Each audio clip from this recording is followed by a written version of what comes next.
Hello, everyone. Welcome to my first ever movie review. Oh my god. Well, we're going to be talking about Terminator Dark Fate. And let's see. It was okay. It was alright. Could have been better.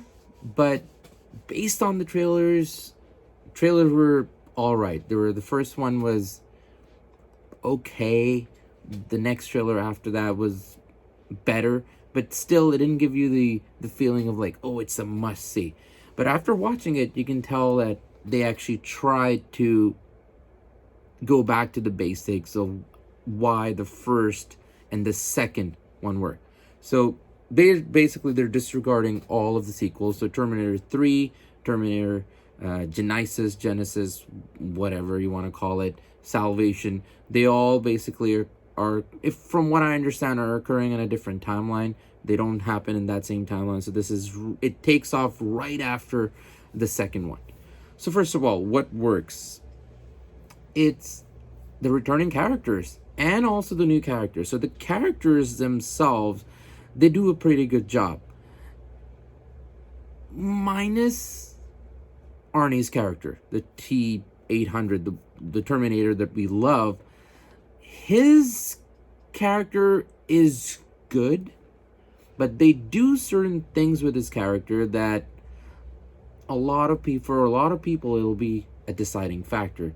It'll be either you like that part of the movie, and if you don't like that, you don't like what they're doing with his character, you're not gonna like the movie.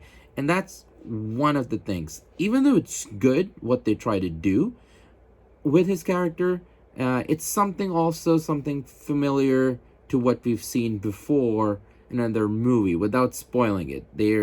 I think they did that with his character previously, and they tried to mix it up in this movie.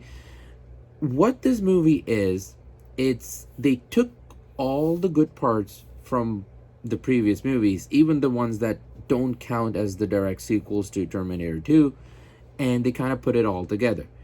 Now, in some ways, it works because it's kind of going back to what we love, but at the same time, it kind of becomes to the point where you're like, I've seen this before.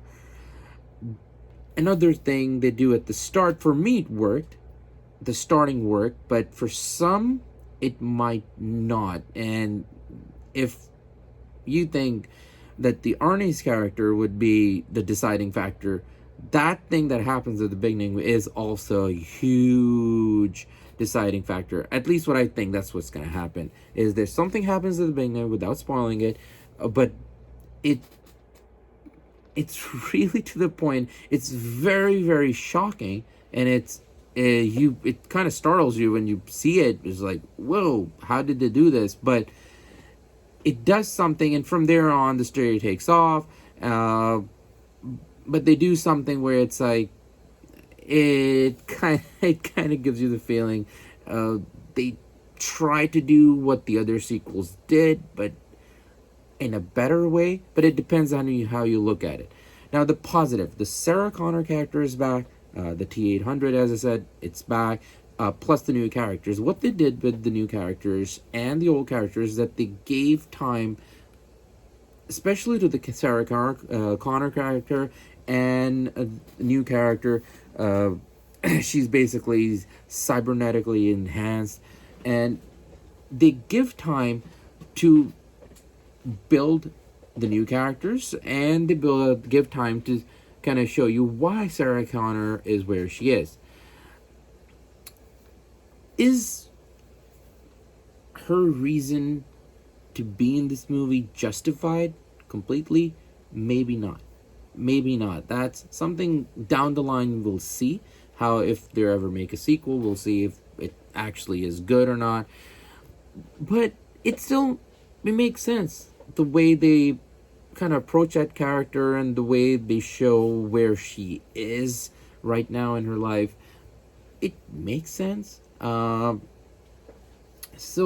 I liked it, and there's certain aspects of it I thought, like, okay, maybe they could have tried something new. So the first half of the movie is really, really good, especially the pacing. Even though the second half, the pacing is still really good, it's just there's some beats to the story that they introduce and some plot points that get revealed that that they're not as strong as you think the reveal is going to be.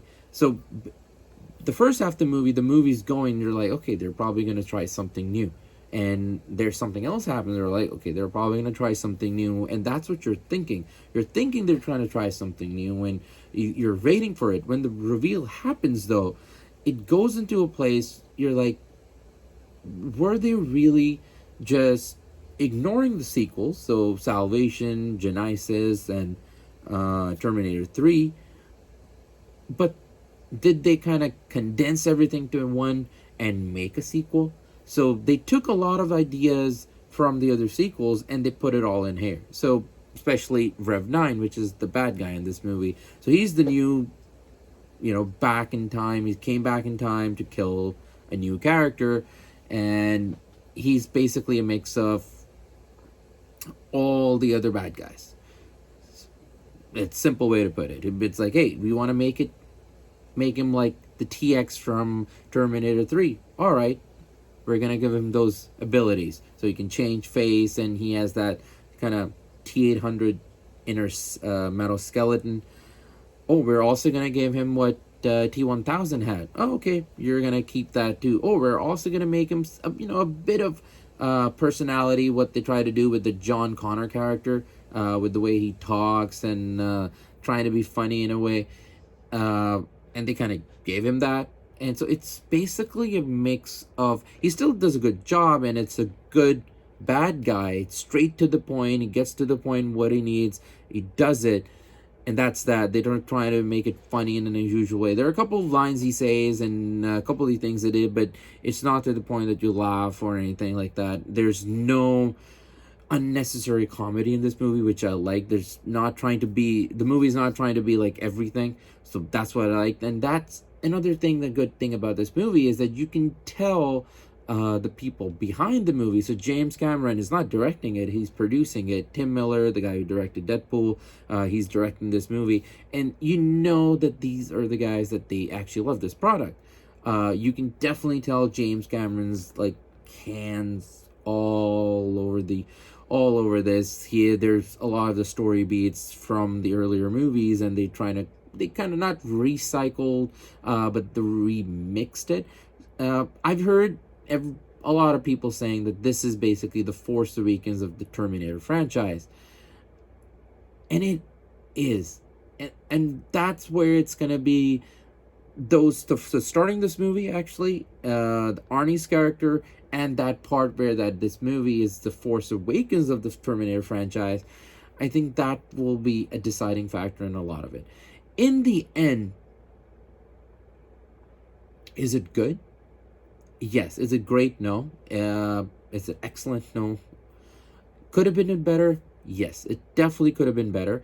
But I understand what they were trying to do is because of the other sequels not working, what they tried to do here was like, okay, let's go back to what worked. So they continued Sarah Connor's kind of storyline. They picked up from where Terminator 2 left off. And that's what this movie, you remember all that. You remember Terminator 1, Terminator 2. You remember like Sarah Connor's struggle and how everything ended in Terminator 2. And because this is taking off from there, it kind of brings all those feelings back. So it works.